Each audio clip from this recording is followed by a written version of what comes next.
where we learn how to write books and publish them.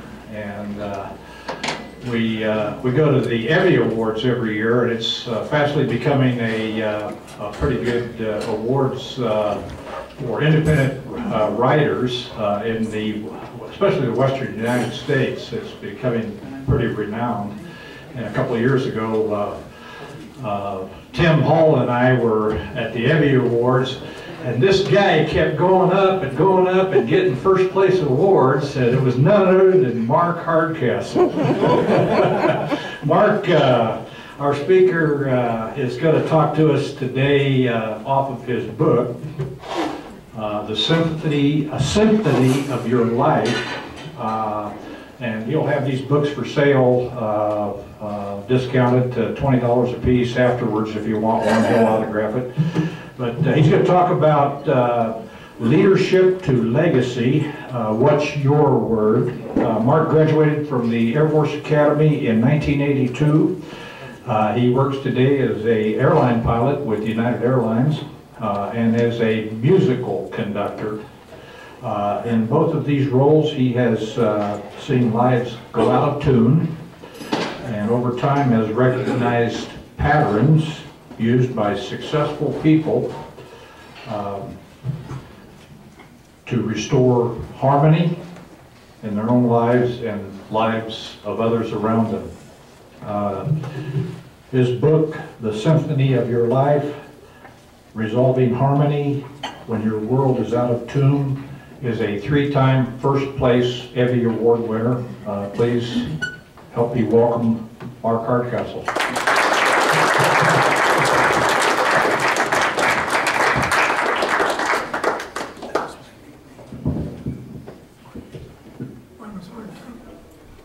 Anybody recognize this? Yeah, what is it? Baton. Conductor's baton. And not much to it really, just this little wooden handle over here and this white plastic tip. But for something so basic, it's powerful. In the right hands, this little baton can inspire violins, brass, percussion, to create meaningful symphonies. And the good news is, you have one. Today you are conducting the symphony of your life. But the bad news is, from time to time, our symphonies go out of tune. Like a 5th grade band concert. So the question then becomes, how do we restore harmony when our worlds are out of tune? How do we respond when fortune challenges us and those around us with difficult times? There's an opportunity for mentorship there. Let me take you back to a time a few years ago when my world was out of tune. May 18th, 2012, I was over in Moab, Utah with a bunch of my friends that go over there every year to ride mountain bikes. And that morning, we all came out of the condo wearing our spandex bike shorts. Yes, you have an image. You're welcome. We were also wearing our form-fitting, muscle-exposing bike shirts, our incredibly expensive wrap-around sunglasses, our multicolored bike helmets, looking good, ready to ride. So we made our way up to the trailhead for the Porcupine Rim Trail. Now, keep in mind, the guys I was riding with were all some pretty hardcore riders. Me, not so much. So I volunteered to hold down the rear guard while these guys took off down the hill towards Castle Valley Overlook ahead of me. Now, about 45 minutes into this particular trail, it crosses a paved road. So about that time, I looked off in the distance, and sure enough, there were these guys all popping up on the pavement, back down into the dirt on the other side. And eventually, I made my way down there to the road, skipped up on the asphalt, back down into the trail. And that's when I saw this half-buried log, and these willows over here, and these rocks over here. And I remember thinking, I'm either going to have to jump that, or find some way around it. And that is the last thing I remember from the ride. Yeah, I heard that nervous laughter. You know where we're going with this. Well, the next thing I remember was waking up, recognizing I was still on the trail, but I wasn't on my bike anymore. And I wasn't moving. In fact, I couldn't move my right arm. I was paralyzed. My world was out of tune. Now, we'll come back to that here in just a minute.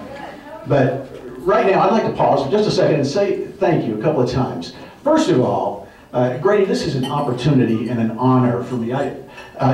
It's such an honor to be in this room filled with experience and wisdom. Thank you for giving me the chance to come and experience this with you.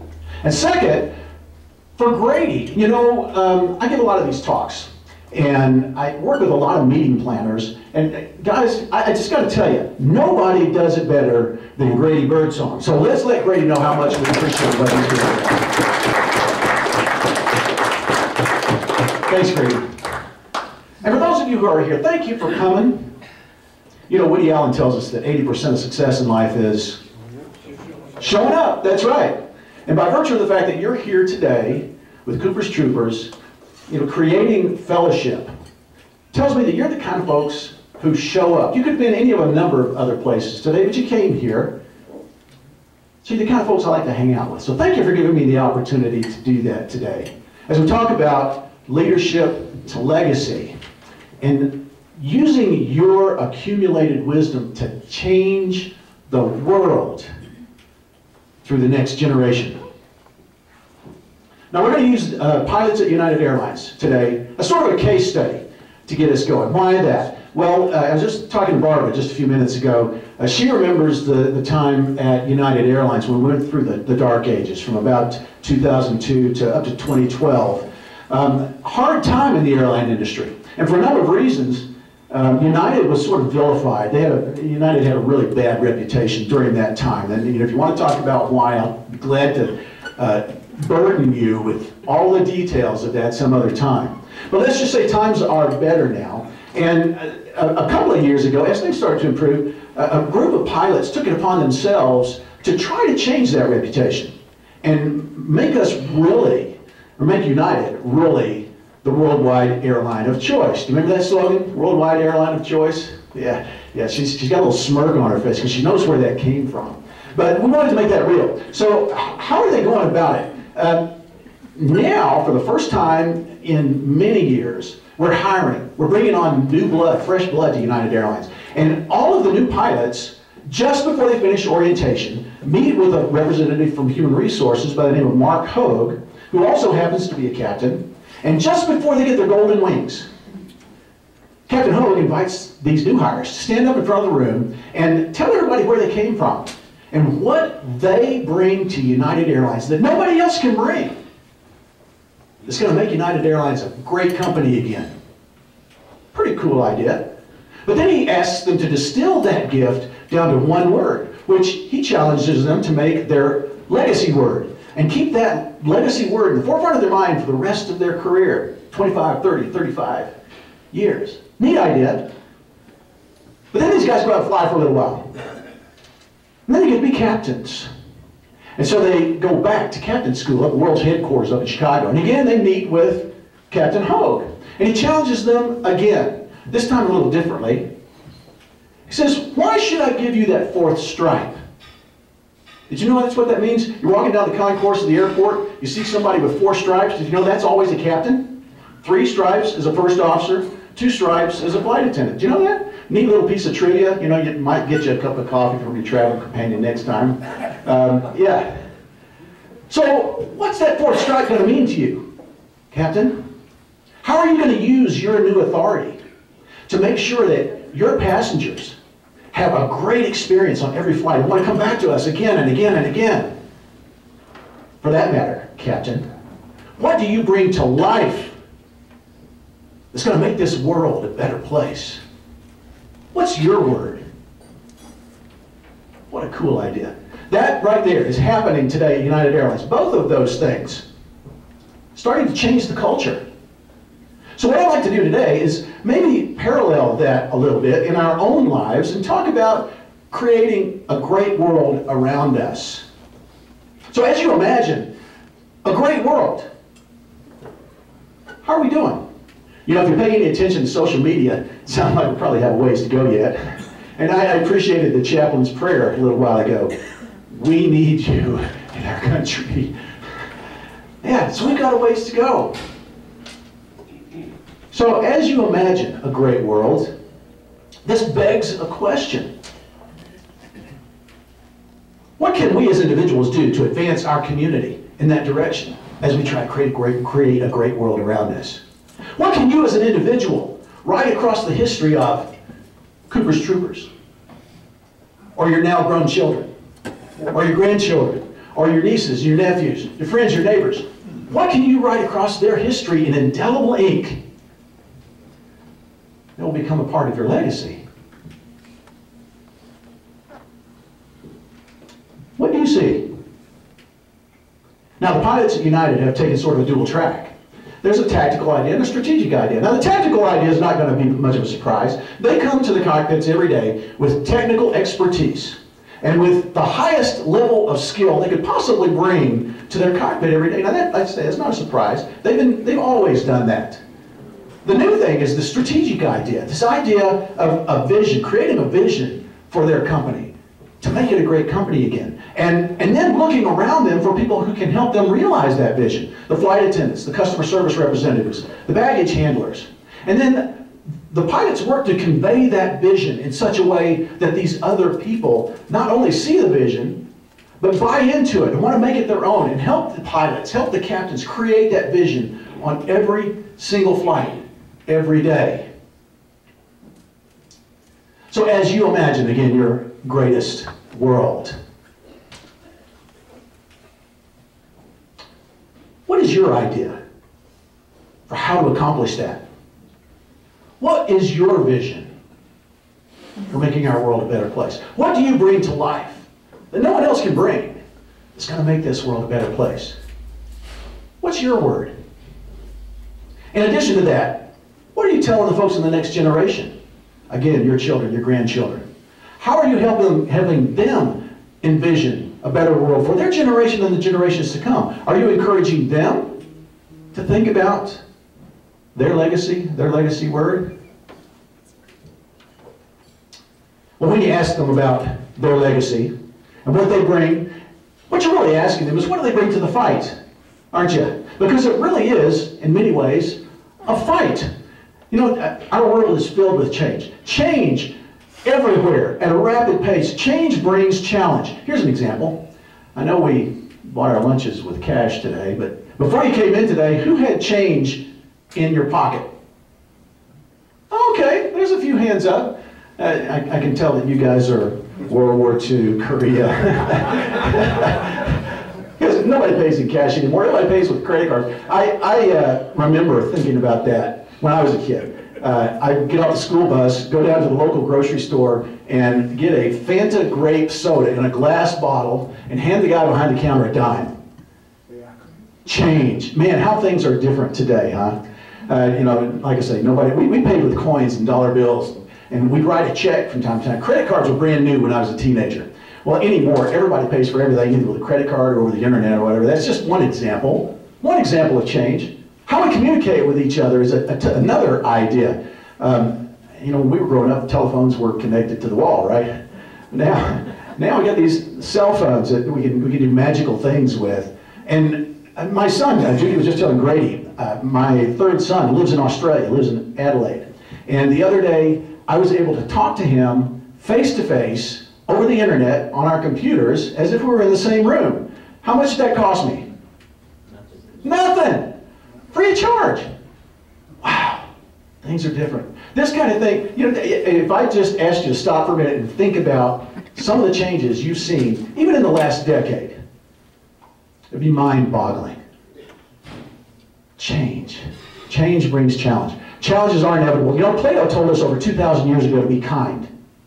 For everyone we meet is fighting a hard battle. It tells me something about you today. It tells me something about your community, your tribe. I ought to tell you something about your community, your tribe. So how are you responding today to these challenges, these changes that fortune is throwing your way? Just as important, how are you helping your community to restore harmony when their worlds go out of tune? You know, change in itself, challenge itself, is not necessarily a bad thing. Viktor Frankl, a Holocaust survivor. Now there's somebody whose world was out of tune, wouldn't you say? Yeah. In 1946, Viktor Frankl wrote that life is not so much a quest for pleasure or power, despite what your grandkids might be saying on any given day. Okay, note to self, rewrite that joke. Franklin wrote, life's not so much a quest for pleasure or power as it is a search for, what? Meaning. Yeah. And Franklin went on to say that we can find or create meaningful lives through these challenges that we know are inevitable. Here's something that happened at United Airlines just 2.5 years ago. September the 8th, 2015, Chicago Tribune ran this article. Basically what it says is that CEO Jeff Smizek was forced to retire, and the same day he was replaced by a member of the board of directors, Oscar Munoz. Now something mystical happened that day. I can't explain it, but instantly the very atmosphere at United Airlines seemed to change overnight. It was like we were on a baseball team, you know, and you spend the first half of the season losing, and then you get to the All-Star break, you fire the manager, bring in a new manager, and the very next day you start to win. How does that work? I mean, nothing fundamental has changed. You got a new leader, but somehow everything is different. It was a very cool moment. Then 1 month later, this happened. Oscar had a massive heart attack. He was out of commission for many months. In fact, he wound up getting a heart transplant in January of 2016. And all of a sudden, this great big ship that we had thought was in this great big turn suddenly seemed rudderless again. And all the pilots thought, man, we're right back in that fight that we had endured in the dark ages for all of those years. You might have felt the same way. I mean, you've had significant challenges. Maybe when the Great Recession hit, did you feel that back then? Oh, man. Or somebody close to you. I mean, we talked about some of the health challenges just in this group alone. Financial challenges among our peers, our children. I mean, these challenges just keep coming. How do you respond? Well, I kind of know how you respond. Because you're here today. You're here today creating community, sharing wisdom, sharing stories, doing good for and with each other. Yeah, how did the pilots respond? You know, they kept getting up every single day, putting their trousers on, going to the cockpits, and giving their passengers their best. Because see, they knew that this was just another one of those things. I'm 59 years old. There are those in this world who would consider me seasoned.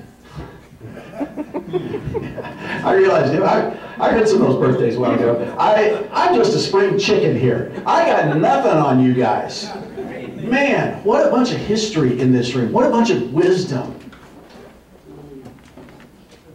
Wouldn't it be cool if you could somehow condense all of your accumulated wisdom down into one nugget? And then you manage to find 30 seconds with your grandkids, one of your grandkids, when they're not looking at their cell phone. And you were able to take that time to convey this nugget of wisdom to them. Wouldn't that be cool if you could do that and somehow help them avert the consequences of their first big challenge? See, you've seen it before. You've dealt with it. As we had at United Airlines as a pilot. We've been there, we've done that. But these new hires, these new pilots, they haven't seen it. They're still waiting for their first kick in the teeth, as are some of your grown children, certainly your grandchildren. But if you could let them know what's coming and then tell them how to avoid the consequences, that would be a neat thing. Wouldn't it be cool if you could do that? What would you say? Wouldn't it be neat if you could take that wisdom and prevent their worlds from ever going out of tune to begin with? Wouldn't it be cool if you could restore harmony in advance? Isn't that really what we as mentors do? Isn't that what mentorship is all about? Restoring harmony in advance? Well, what else do mentors do? At the beginning of the day, mentors are teachers. Sure, you convey information. But beyond that, you provide flashes of inspiration and understanding well beyond the, let's say, the tactical requirements of flying an airplane. You help your community to be strategic and wise at life. Let's do something. Let's pretend that we're in a band, and I'm the band director, and you're all my drum section. So what I'm going to do is I'm going to indicate when I want you to strike your drum. You've got, thank you, Chaplain. Yeah, and I want you to hit it with the intensity that I indicate with my baton. Those are the rules. All right, ready? Here we go. And, oh come on, I thought you guys were Marines. All right, do what I show you. All right, ready? And, now that's what I'm after. All right, now to contrast that, there's this. Ready? Yeah. So let's do a series of those. All right, now pay attention. It's going to change in the middle of the series. All right, ready? Here we go. And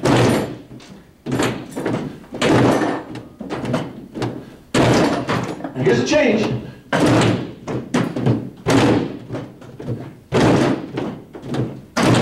Well, would you look at that? You guys became a band just that fast. We could get going all day like that, couldn't we? Well done. Well done. So what was it that I did in the middle of that series? Anybody notice what we did? Yeah, we altered it. Sure, we did. We went from, we changed the time signature in musical terms. We went from being in 4/4 time to 3/4 time. Now, Grady, I'm going to translate for Marines. We went from a two-step to a waltz, okay? Everybody with me now? All right, so the question is, how did we do that? Did I change the tempo or the speed at which I was conducting? No, I didn't do that. Did I change the value of the notes I was asking you to play? No, I didn't do that either. What I did is the only thing I changed was I changed where I was asking you to place the accent. Changed the entire character of the music we were playing. Several years ago, I had a chance to serve as a guest conductor at a local high school in town here. My job was at the band. I was to take away one section of the band, and by section I mean a group of similar instruments, the clarinets or the trumpets or the drums, or one of those sections, take them across the hall to a separate rehearsal space and work with them through a particular passage of music that they might be struggling with somewhat. So you may have figured from the little exercise we just did that I'm nobody's drummer, and you'd be right. But when the time came for me to take the drummers across the hall, I called a friend of mine, Steve Fredericks, another pilot at United, who is a drummer. He's a rock and roll drummer now. Called him and said, "Hey, Sprady, I got this rehearsal coming up. Can you come help me teach these kids how to be drummers?" I said, "Sure, I'll be there." So the day came, we took the kids across the hall, laid out their sheet music, and Steve had asked them to play through a particular passage. And it sounded something like this. Technically correct, tactically perfect, but boring! Nothing musical about it. So we had them gather around the sheet music and said, "Hey, all right, now look right here at these little particular marks on the sheet music. These are what we call accent marks. These are what the composer is trying to tell you what, let me just show you." So he pulls these drumsticks out of his pocket, played the same passage, and it sounded like this.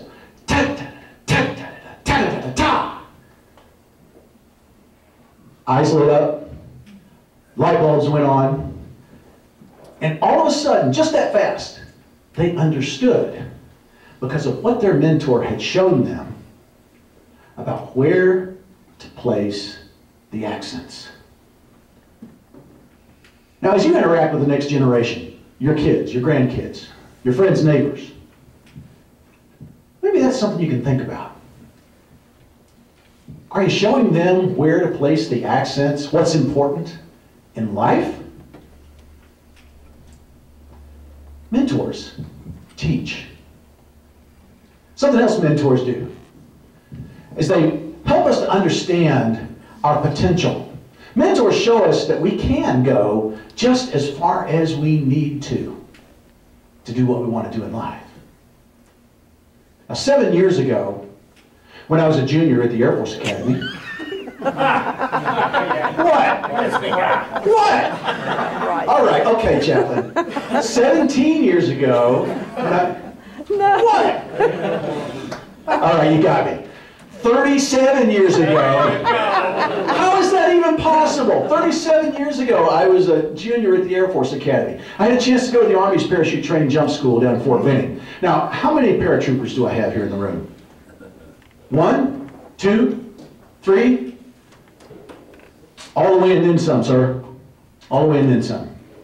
So there I was going down to Fort Benning. Now, you may remember, I don't know whether it is anymore, but back then, jump school was a 3-week course. First 2 weeks were ground school, where we learned all of the skills necessary to jump out of perfectly good airplanes. Then the third week, of course, we went out and actually did that. You may know also that Fort Benning is in South Georgia. And if I told you that I was in South Georgia in August, you would tell me that it was hot and humid, muddy, sweaty, hard to breathe. Now here's something that you probably also know about parachuting. When you have a parachute, you come down slower than if you don't. That's kind of the point, right? But something you may not understand, these three guys do, is that even when you have a parachute, you can still hit the ground pretty hard. And if you're not in really good physical condition, you can be injured. So one of the things that jump masters work really hard on during those first 2 weeks is making sure everybody's in the best possible physical condition before we go out there and jump out of those airplanes. Did a lot of sit-ups, a lot of push-ups in that Georgia sun. Well, at the end of ground school, Friday morning, second week, the jump master showed up at the training ground with a lesson that was going to be cloaked in physical conditioning, but really had nothing to do with the technical skills of jumping out of airplanes. They were going to show us just how far we could go. You know what's coming. So the lead jump master showed up that morning and he ordered us all right, everyone fall in. Of course, those of you who haven't been there don't know this. Everybody is airborne down at the jump school. Whether they're talking to you as an individual, talking to you as a group, it didn't matter. Whenever the jump masters are talking, they're talking to airborne. All right, everyone fall in. Now we're going to go for a 1 mile condition and run, forward, march. Double time, march. And we were off and running. And let's just say the jump masters established a brisk pace. Then they got faster. And then they got faster again. So by the time we got down towards the end of the course, we were at an absolute, lung-searing, heart-pounding, leg-aching sprint. Really glad to see that finish line coming up. That's when the other shoe dropped. Great job, everyone. Now we're going to go for another mile.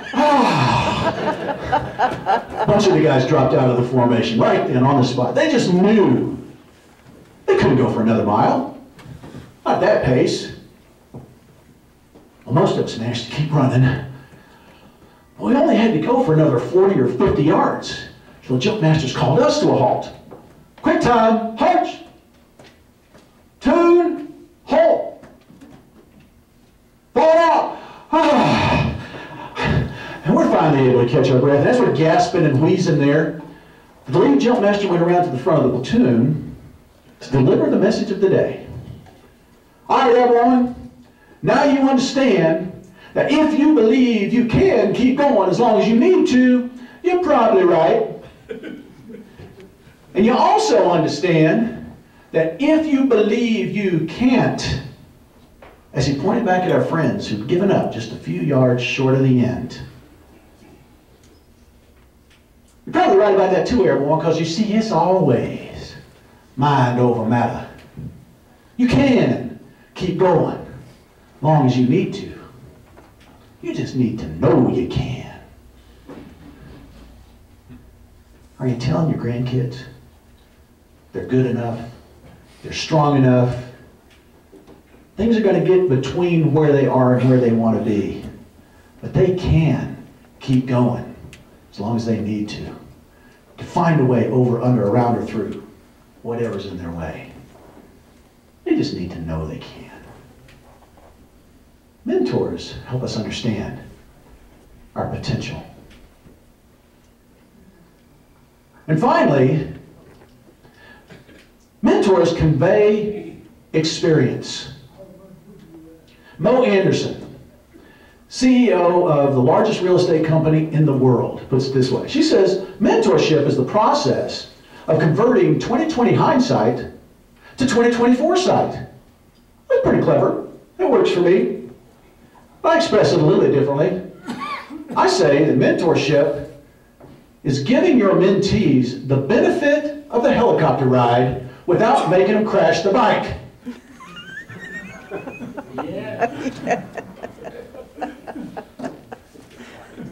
I woke up on that trail, my nose and mouth coated with the dust of the Utah desert.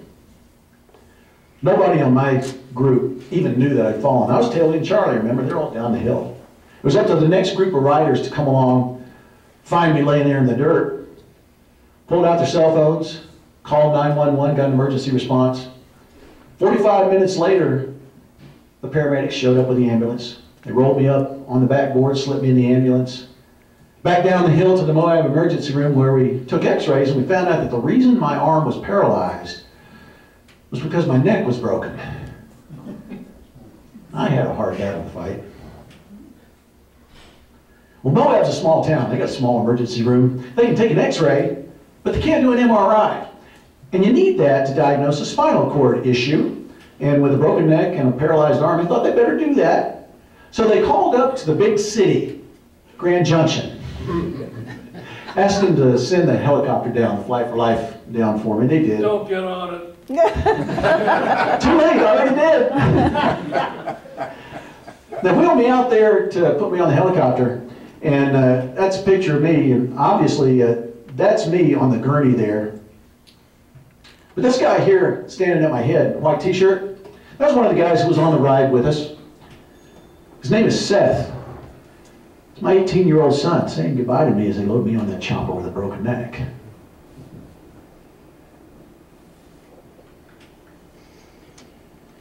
Well, the helicopter took off, headed up for Grand Junction.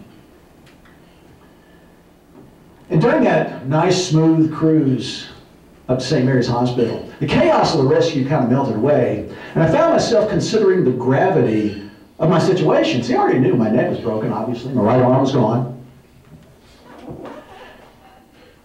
And the question that I could not push away was, how much worse is this going to get? Was I going to lose my left arm too? What about my legs? They got to quit working before I even get to Grand Junction?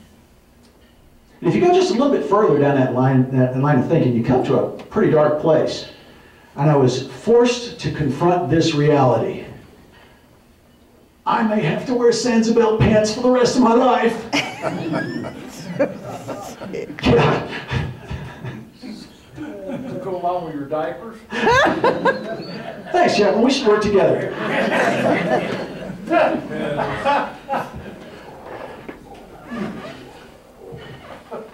So is there something that you need to say to somebody close to you that you haven't said yet? Is there something you need to do with your kids, your grandkids you hadn't done yet? Think about that. So the helicopter landed up in Grand Junction. They wheeled me into the MRI machine, did the test, wheeled me back out. Neurosurgeon came over to give me the news. Yeah, Mark, no fooling, your neck's broken in 5 places. That's the bad news. But the good news is, there's no spinal cord damage. Doc, my arm's paralyzed. Yeah, Mark, the nerves that control your arm are badly bruised. Back up here at the nerve root. But the bruise is outside the spinal column, which means it will likely recover. And sure enough, it was only a matter of hours before I began to regain function in my right hand. Now, at that moment, I was given a great gift from the universe. That's not what you're thinking. You're thinking, no fooling, sport. You got to walk away from a broken neck. Am I right? Mm-hmm. Yeah. Well, I'm thinking about what the neurosurgeon did. She trussed me up in a cervical collar. Said for the next 90 days, do not take this collar off under any circumstances. Well, that kind of cramped my style during the summer of 2012. In the first place, it was not a chick magnet. The second place, there were things I would have liked to have done. Places I'd have gone, things I'd have seen. I couldn't go and see and do with a cervical collar around my neck. This watershed event had brought my life to a sudden stop. I was given the gift of stillness for a change. 90 days to think about how I was going to restore harmony in my world. It seemed so out of tune. So what did I think about during those long days and longer nights, part of being able to move? Well, I thought about one of my mentors, Captain Mark Hogue. Name sound familiar? Yep. Yeah, during those dark ages at United Airlines, pilots took a 50% pay cut. He took it along with everybody else. Couldn't make his house payment, lost his family home to personal bankruptcy and foreclosure. About the same time, he was diagnosed with cancer, not once, but twice. Both times the surgery was successful, but the second time it was up here in his thyroid, and there was a complication. One of the nerves that controls his vocal cords was nicked, and he was left without a voice. Now, something else I haven't told you about Captain Hogue is that in addition to inspiring our new hires and challenging our new captains, he travels all around the country as a speaker, inspiring our high schoolers, middle schoolers, and elementary school students to live lives without limits, create magnificent worlds for themselves and those around them. But all of a sudden he couldn't speak. Those are heavy burdens. But you never know any of it had happened to him unless you knew it had happened. Because see, Mark is one of the most positive, optimistic, fun to be around people you'd ever want to know. How does that work? A couple months after his vocal cords healed up, I asked him that. And he said, you know, it's simple. Sometimes life kicks you where it hurts. And you can either lay there and moan, or you can get up and move on with what's important. Simple. Not necessarily easy.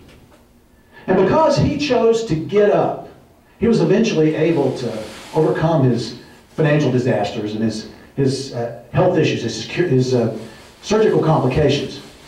And now he's back out there still doing those things, still inspiring our new hires, still challenging our captains, still traveling all over the country inspiring our young people. Yeah, I could hear his voice sitting there on that couch watching those NCIS reruns through a morphine-induced haze. How about it, Hardcastle? What you gonna do? You gonna lay there and moan, or you gonna get up? All right. Okay, I got up, got back to work. 18 months later, my book was finished. The Symphony of Your Life, Restoring Harmony When Your World is Out of Tune. Stories about fighting through those dark ages for ourselves and those around us as mentors do. It was simple. It wasn't easy. Mentors convey experience.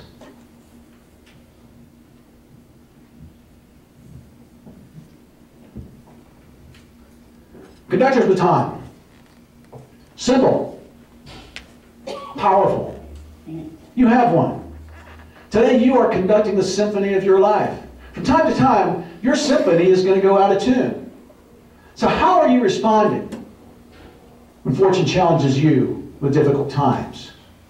Just as important, how are you helping those around you restore harmony when their worlds go out of tune? And are you supporting them as they create their nascent dreams for their world? You've been here before. You're here because you've been here before. You've made history in the past. You're making it again today. What do you bring? What do you do that sets you apart? Do you inspire flashes of understanding and inspiration? Do you help those around you understand just how far they can go to realize their potential? Do you convey experience through your 40, 50, 60, 80, in some cases 90 years of stories you've paid for with your life? What do you bring to life that no one else can bring that's going to make this world a better place? Ladies and gentlemen, mentors. What's your word? It's been a pleasure to speak with you today. Thank you so much for listening.